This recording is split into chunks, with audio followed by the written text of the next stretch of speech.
Hello everyone, Shintobean here talking about some more Warhammer combat cards. Now a couple months ago I did a video talking about the top decks from each faction, and to this day it is my video with the most views and it had a lot of positive feedback.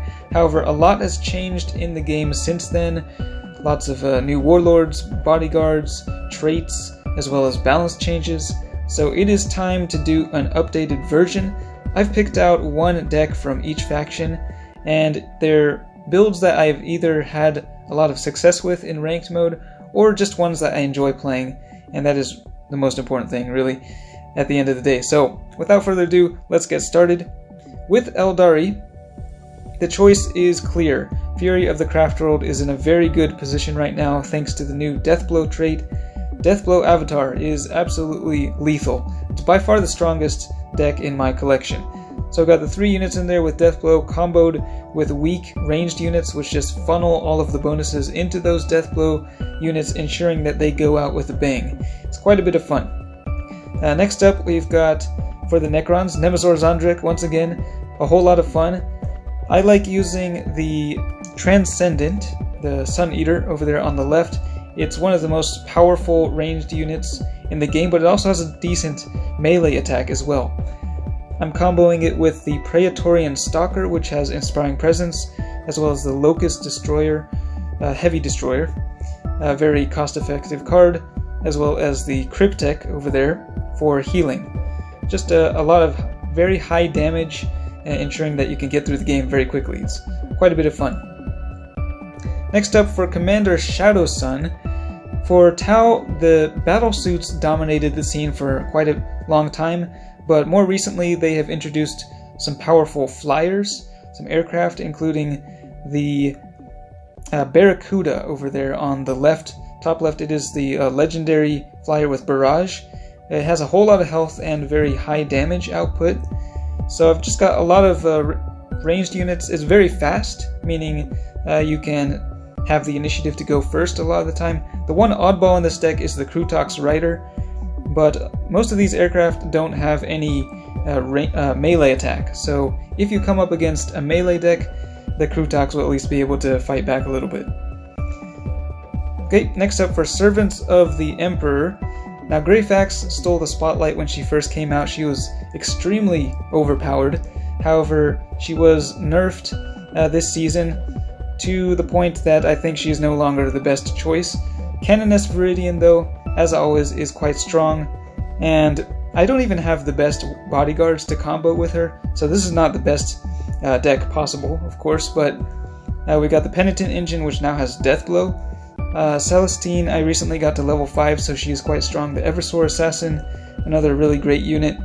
And then with the bottom row, I've got kind of a mix of units. The 11-point units are supposed to kind of serve as fodder, but they do have a decent melee attack as well, so just a whole lot of melee damage here. Next up, for Space Marines, Lieutenant Tomeron is the tried and true method. For a long time I was using the Invictor Tactical Warsuit, which is a much higher level, so it's actually got better stats, but I have more recently started using the Storm Talon Gunship. I'm pretty close to leveling it up again, and so the rest of the Marines in here are kind of cheaper units, but they do dish out a lot of damage, and it's pretty straightforward. You just keep blasting away at the ranged, and hopefully that Storm Talon Gunship can get a lot of the bonuses. It can really gain firepower very quickly. Okay, for Ahriman we've got a smaller build here, kind of non-conventional deck, but it's one that I really enjoy using. We got Karn the Betrayer, Karanak, and the Great Unclean One. You put those 3 down first.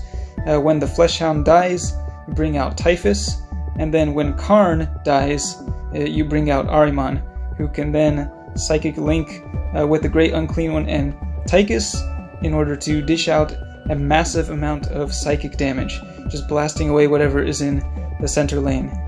It doesn't always work 100% of the time, but it is quite fun to use. Then for Orcs, Boss Zagstruck is very good right now. Recently his trait got switched to Scout, so he will attack immediately when he deploys. We got 3 scouts in here, the Deathkiller Wartrike, as well as the 2 Storm Boys, Ed Zappa is really good synergy with Zagstruck. And then we just got 2 other strong melees, the Berserker Def Dread and the War Boss with Inspiring Presence. Very strong deck.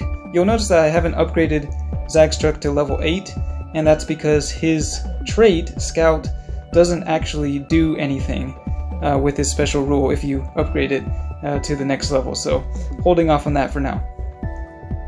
And then finally for Tyranids. Tyranids are probably the least used faction for me right now, and Gosar is one of the weaker warlords, to be honest, but he is one of the more fun ones. I don't really like the slower playstyle of the Turvagon or Hive Tyrant, so when I play Tyranids I usually go with Gosar.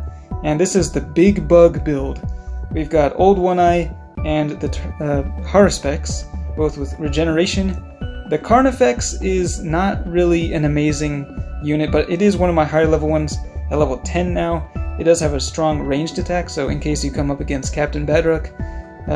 It also has Death Blow, so if it dies, it can just blow up. And then we've got the Mucilid Spore on the right. That thing also has Death Blow as well.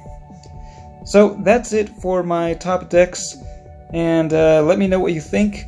Hopefully it can maybe inspire some people to try out some different strategies. But thanks for watching, and I will see you next time.